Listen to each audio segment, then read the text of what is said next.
వి gold trusted gold buyers. మీరు తాకట్టు పెట్టిన బంగారాన్ని విడిపించి ఈ రోజు ఉన్న మార్కెట్ ధరకు కొనబడును. నమస్కారం, హెల్త్ టాక్స్ విత్ విజిత కార్యక్రమానికి స్వాగతం. ప్రస్తుతం మనతో పాటు ఉన్నారు ప్రముఖ ఆయుర్వేద వైద్యులు ప్రొఫెసర్ డాక్టర్ టి వేణుగోపాలరావు గారు. ఇప్పుడు వారితో మాట్లాడి మరిన్ని విషయాలు తెలుసుకుందాం. నమస్తే సార్. నమస్తే అమ్మ. సార్, చూస్తున్నాం డయాబెటీస్ అనేది చాలా పెద్ద సమస్యగా మారిపోతుంది రోజు రోజుకి. చిన్నపిల్లల నుంచి పెద్దవాళ్ళ వరకు రకరకాలుగా చూస్తున్నాం ఈ డయాబెటీస్ అనేది. కానీ ముఖ్యంగా డయాబెటీస్ ఉన్న వాళ్ళలో కాంప్లికేషన్స్ కూడా చాలా ఎక్కువగా ఉంటాయి. అందులో భాగంగా తీసుకుంటే కాన్స్టిపేషన్, మలబద్ధక సమస్య ప్రత్యేకించి డయాబెటీస్ వాళ్ళలో చాలా ఎక్కువగా ఉంటుంది. దీనికి కారణం ఏంటి? దీని నుంచి బయటపడాలి అంటే ఎటువంటి విధానాలు ఆచరించవచ్చు అంటారు? ధన్వంతరి నమః. ముఖ్యంగా డయాబెటిక్ పేషెంట్స్లో మీరు అన్నట్టు కాంప్లికేషన్స్ రకరకాలుగా ఉంటాయి. అవును. వాటిల్లో క్రానిక్ డయాబెటిక్స్ అంటే షుగర్ వచ్చి ఒక 10 సంవత్సరాలు దాటిన పేషెంట్స్ మనం క్రానిక్ డయాబెటిక్స్ లాగా భావించవచ్చు. దీర్ఘకాలంగా డయాబెటీస్తో బాధపడే వాళ్ళు. అటువంటి వాళ్ళలో 100లో 60% మందికి మలబద్ధత సమస్య అనేది ఒక కాంప్లికేషన్ లాగా ఉంటుంది అనమాట. ఆల్మోస్ట్ హాఫ్కి పైన ఈ సమస్య ఉంటుంది. కాకపోతే ఏంటంటే చాలా మంది దీనికి ఏదో రకరకాల చిట్కాలు, గృహ వైద్యాలని, చిన్న చిన్న రెమెడీస్ అని, లేదంటే ఏదో చూర్ణాలని, లేకపోతే ఇంకేదో టాబ్లెట్స్ అని రకరకాలుగా వాడుతుంటారు. కానీ ఆయుర్వేద పరంగా ఈ సమస్యకి ఒక స్పెసిఫిక్గా కొన్ని రెమెడీస్, కొన్ని మనకి మూలికలు ఆయుర్వేదంలో ఉన్నాయన్నమాట. సో ఆ సమస్యకు తగిన విధంగా మనము మందు వాడితే ఈ సమస్య నుంచి బయటపడవచ్చు. ఇది ఎలా ఉంటుందంటే మీకు చిన్న ఎగ్జాంపుల్ చెప్తాను. మనకి మలబద్ధతకు సంబంధించిన మందులు చాలా ఉన్నాయి, కొన్ని వందలు ఉన్నాయి. దాంట్లో త్రిఫల చూర్ణము, పంచసకార చూర్ణం అని ఇట్లా చాలా అంటే చాలా ఉన్నాయి. అవన్నీ కూడా ఆయుర్వేదంలో చెప్పబడ్డాయి. కానీ వాటికి ఒక ప్రత్యేకమైన ఒక అంశం ఉంటుందన్నమాట. అంటే ఎక్కడ వాడాలి అనే దాన్ని బేస్ చేసుకొని దాన్ని ఫార్ములేట్ చేశారనమాట. అంతే తప్ప ప్రతి మలబద్ధతకు సంబంధించిన మెడిసిన్ ప్రతి కండిషన్లో ప్రతి ఒక్కరిలో పనిచేయదు.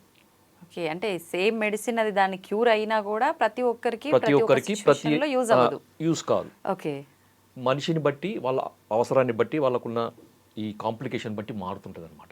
ముఖ్యంగా ఈ ఎవరిలో అయితే ఈ మలబద్ధత సమస్య, ప్రమేహ వ్యాధి అంటే మనకి డయాబెటిక్ పేషెంట్స్లో ఉంటుందో వాళ్ళకి రావడానికి కారణం ఏందో ముందు చూద్దాం మనం. ఓకే, దాంతో ఏంటంటే మనకి ఏం వాడాలనేది ఈజీగా తెలుస్తుంది, ఎలా వాడాలనేది ఈజీగా తెలుస్తుంది. సో దాంట్లో ముఖ్యంగా ఏంటంటే క్రానిక్ డయాబెటిక్ పేషెంట్స్లో మనకి పేగుల కదలికకు సంబంధించిన నరాల వ్యవస్థ ఉంటుందన్నమాట. అంటే మనం భోజనం చేసిన తర్వాత ఈ పేగుల కదలికను అది మనకు కంట్రోల్ చేసే ఒక నరాల వ్యవస్థ ఉంటుంది. ఆ నరాల వ్యవస్థ అనేది పేగుల గోడల్లో సన్నటి నరాలతోని ఎండవుతుంది అనమాట. మనకి వెంట్రుక ఎంతైతే మందం ఉంటుందో అంత సన్నటి ఈ నరాలు మనకి ఎండ్ పార్ట్స్ ఆఫ్ ది ఈ గట్ అంటారు. సో అక్కడ సప్లై చేస్తుంది. సో ఈ షుగర్ వ్యాధి వచ్చిన వాళ్ళలో ఏమవుతుందంటే ఆ సన్నటి నరాల వ్యవస్థ అనేది దెబ్బతింటుంది అనమాట, డ్యామేజ్ అవుతుంది. అంటే క్లోజ్ అవ్వడము అలా ఉంటుందా సార్? డ్యామేజ్ అవుతుంది అనమాట. అంటే అది పని చేయదన్నమాట. ఓకే. సో దానికి ఏదైతే పని మనం ఉంటుందో, ఏదైతే పని చేయాలో ఆ పని చేయదు అది, ఎందుకంటే అది డ్యామేజ్ అయిపోయింది. ఫర్ ఎగ్జాంపుల్ మనకి లైట్ వెలగాలంటే వైర్ కావాలి. వైరే సరిగా లేదంటే, వైర్ డ్యామేజ్ అయింది అనుకోండి, ఏమవుతుంది? సో అదే విధంగా మనకి వైరింగ్ సిస్టమ్ అనమాట మన బాడీలో, నర్వస్ సిస్టమ్ అంటే. సో ఇక్కడ మనకి పేగుల కదలిక సంబంధించిన నరాల వ్యవస్థలో సన్నటి నరాలు అనేవి దెబ్బతినడము, డ్యామేజ్ కావడం దీంట్లో జరిగేది అనమాట. అది కూడా కొంతమందిలో షుగర్ కంట్రోల్ ఉన్నా కానీ డ్యామేజ్ అవుతుంది, కొంతమందిలో షుగర్ కంట్రోల్ కాకుండా ఎక్కువగా ఉన్నప్పుడు కూడా డ్యామేజ్ అవుతుంది అనమాట. ఎందుకని సార్ అలా? ఇప్పుడు షుగర్ ఎక్కువ ఉన్నప్పుడు అంటే నిజంగా మీరు అన్నట్టు అన్ని ఆర్గాన్స్ పైన ఎఫెక్ట్ పడుతుంది ఇలా అంటారు కదా, మరి కంట్రోల్లో ఉన్న వాళ్ళకి కూడా కంట్రోల్లో ఉన్న వాళ్ళకి కారణం ఏంటంటే వాళ్ళ శరీర తత్వం. ఓకే, దీన్ని ఫినోటైప్, జీనోటైప్ అంటారు. శరీర ప్రకృతి అని ఆయుర్వేదంలో అంటారు అనమాట. బై డిఫాల్ట్ వాత తత్వం ఉన్న వాళ్ళు ఉన్నారనుకోండి, వాళ్ళకి షుగర్ లేకున్నా మనకి కాన్స్టిపేషన్ ఉంటుంది. ఇంకా షుగర్ వస్తే ఇంకా కాన్స్టిపేషన్ అనే ఎక్కువ వస్తుంది అనమాట. సో అది మనకి కాన్స్టిట్యూషన్ పరంగా కూడా మనకి డయాబెటిక్ కంట్రోల్లో ఉన్నా కానీ వాళ్ళ శరీర తత్వాన్ని బట్టి ఈ సమస్య వచ్చే అవకాశం ఉంటుంది అన్నమాట. ఓకే, సెకండ్ వచ్చేసి మరి దీనికి ఈ సమస్య నుంచి బయటపడడానికి మనం ఏం చేయాలి? రెండవ ప్రశ్న కదా. అవును. సో దీనికి ఏంటంటే మా క్లినిక్లో మేము దాదాపు ఒక 20 ఏళ్ళ నుంచి ప్రాక్టీస్ చేస్తున్నాం. డయాబెటిక్ పేషెంట్స్ చాలా మంది వస్తుంటారు, వేల మందిలో మేము చూస్తుంటాం. సో వాళ్ళలో మేము ఎక్కువగా ఈ ఒక మూలికను మేము ఇస్తుంటాం అనమాట. సో అది చాలా అద్భుతంగా పనిచేస్తుంది. అది ఈ రోజు మన ప్రేక్షకుల కొరకు మనం చెప్తున్నాం అనమాట. అలాగే ఏంటి సో సార్ దాని పేరు ఏంటంటే చూడమ్మా, ఇది ఓకే, ఏ మూలిక సార్ ఇది? సో దీని పేరు కటుక్క రోహిణి అమ్మ. తెలుగులో దీన్ని కటుక్క రోహిణి అంటారు. కటుక రోహిణి. ఓకే. దీన్ని ఆయుర్వేదంలో కుట్టుకి ఆర్ కట్టుకి అని అంటారు. సో దాదాపు అన్ని భాషల్లో కూడా కటుక రోహిణి లేదా కుట్కి అని అంటారు. హిందీలో కుట్కి అంటారు. ఓకే. సో సంస్కృతంలో కట్టుకి అని అంటారు. హిందీలో కుట్కి, తెలుగులో కటుక రోహిణి. కటుక, కుట్టుకి, కట్టుకి ఇవంతా ఆల్మోస్ట్ అన్ని లాంగ్వేజ్లో వస్తుంది అన్నమాట. సో మీరు మార్కెట్లో కటుక రోహిణి అంటే మనకి ఈజీగా దొరుకుతుంది. Okay okay. ఇది చెట్టుకు సంబంధించిన వేరు భాగం అన్నమాట. మనకి ఇది ఎక్కువగా హిమాలయాల్లో పెరుగుతుంది అనమాట. హిమాలయాల్లో పెరిగే మూలిక ఇది. ఇప్పుడు మామూలుగా మనకి స్టోర్స్ లో మనకి ఆయుర్వేదం మూలికలు అమ్మే షాప్స్ దొరుకుతుంది. లేదు అంటే ఆన్లైన్ లో కూడా మీరు కట్టుకి లేకపోతే కటుక రోహిణి అని కొట్టండి, దొరుకుతుంది. ఇప్పుడు బాగుంది సార్, మీరు సమస్య చెప్పారు, దానికి పరిష్కారం ఏంటి అంటే ఈ మూలిక అని చెప్పారు. మరి ఈ మూలికను తీసుకొచ్చాము, దీన్ని ఎలా ఉపయోగించాలి?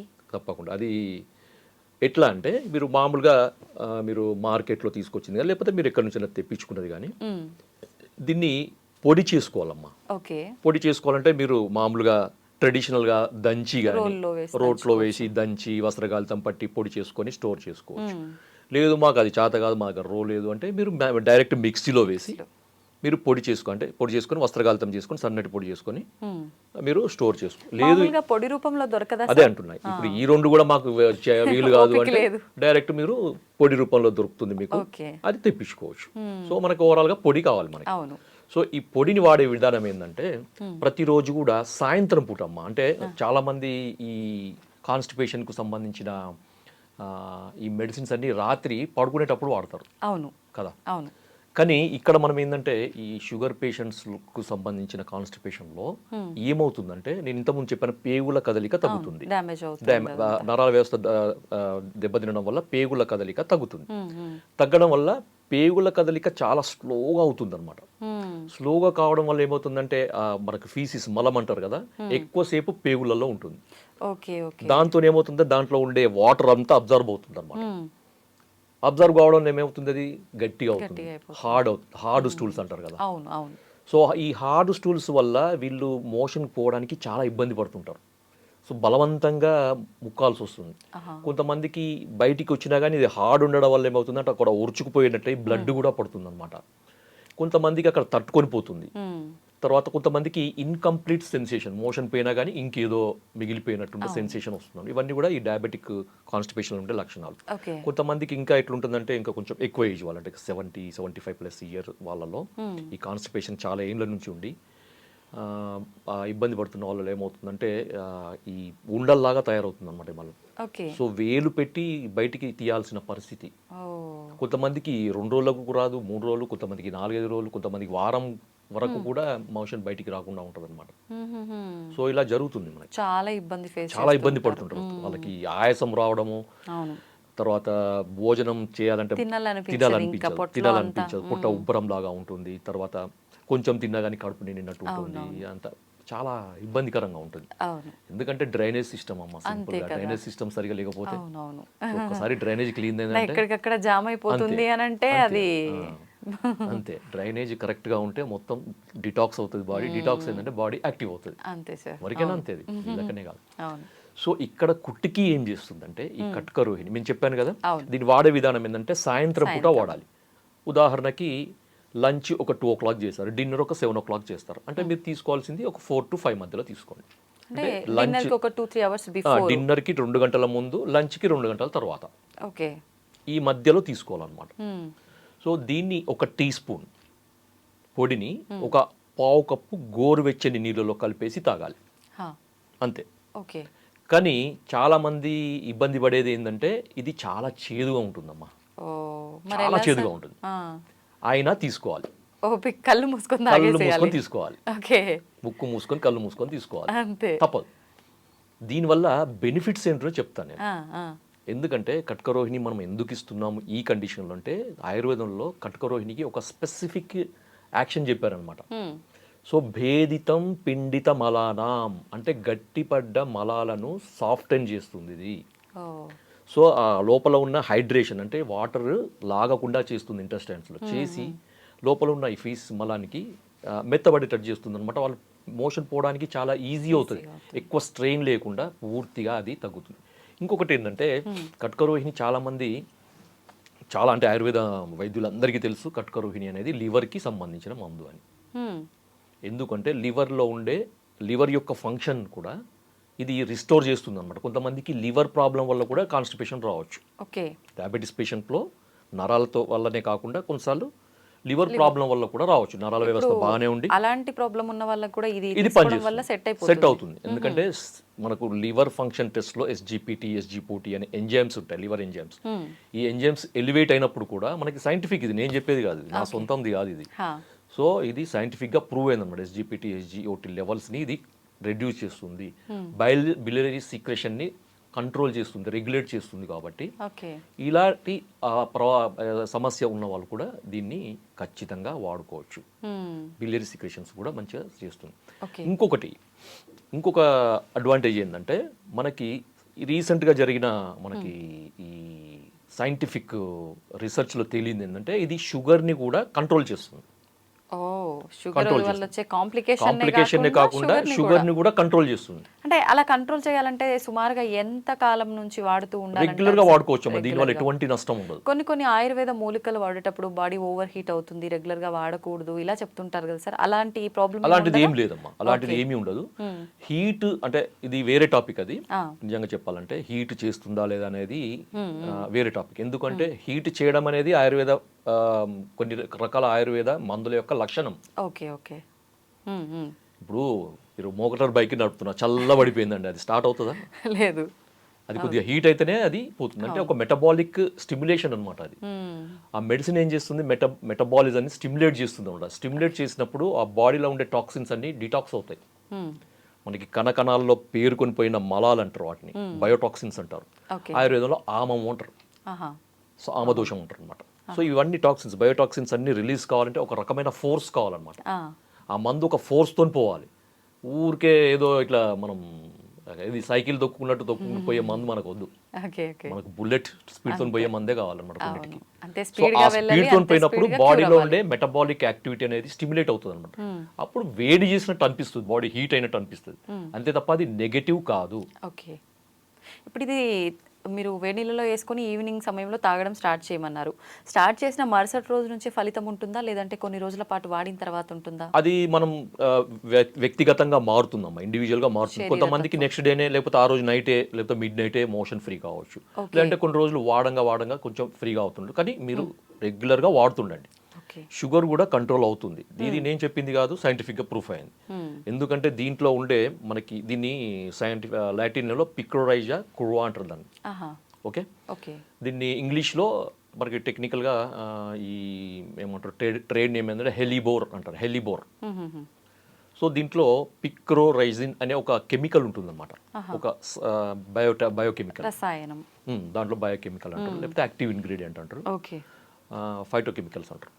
సో ఇది ఏం చేస్తుందంటే మనకి బ్లడ్లో ఉండే మనకి ఇన్సులిన్ కావాలి కదా, మనకి బ్లడ్లో ఉన్న రక్తం అనేది కణాలకి పోవాలంటే ఇన్సులిన్ అవసరం. ఓకే, తర్వాత ఈ ఇన్సులిన్ ఇన్సులిన్ యొక్క సమక్షంలో ఈ ఏమంటారంటే ఈ షుగర్ అనేది లోపలికి పోవాలంటే ఒక ట్రాన్స్పోర్టర్ సిస్టమ్ కావాలన్నమాట, GLUT4 అంటారు దాన్ని. ఓకే, ఆ ట్రాన్స్పోర్ట్ అనేది మనకి కణాలలో ఉంటుంది, శరీర కణాలలో ఉంటుంది అనమాట. సో ఆ ట్రాన్స్పోర్ట్ ద్వారానే ఈ షుగర్ అనేది బ్లడ్ నుంచి లోపలికి వస్తుంది, లేదంటే బ్లడ్లోనే పేరుకొని పోతుంది. సో ఆ ట్రాన్స్పోర్ట్ సిస్టమ్ సవ్యంగా పనిచేయాలంటే ఇన్సులిన్ కావాలి. సో ఈ కుట్కినే, దీంట్లో ఉండే పిక్రోరైజిన్ లేకపోతే కుట్కిన్ ఏం చేస్తుందంటే ఈ మన శరీర కణాలలో ఉండే ఈ GLUT4 ట్రాన్స్పోర్ట్ని సెల్ ఇట్లా ఉంటుంది కదా కణం, ఆ కణం యొక్క పొరకి చేరుస్తుంది అనమాట. దీన్ని ట్రాన్స్లోకేషన్ అంటారు అనమాట. అంటే మనకి గ్లూకోజ్ ట్రాన్స్పోర్టర్స్ని ట్రాన్స్లోకేట్ చేసే యాక్టివిటీ ఉంది. కాబట్టి ఏంటంటే రక్తంలో ఉన్న షుగర్ అనేది సెల్ లోపలికి వస్తుంది, మన శరీర కణాలలోకి వస్తుంది, దాంతో రక్తంలో ఉండే షుగర్ తగ్గుతుంది.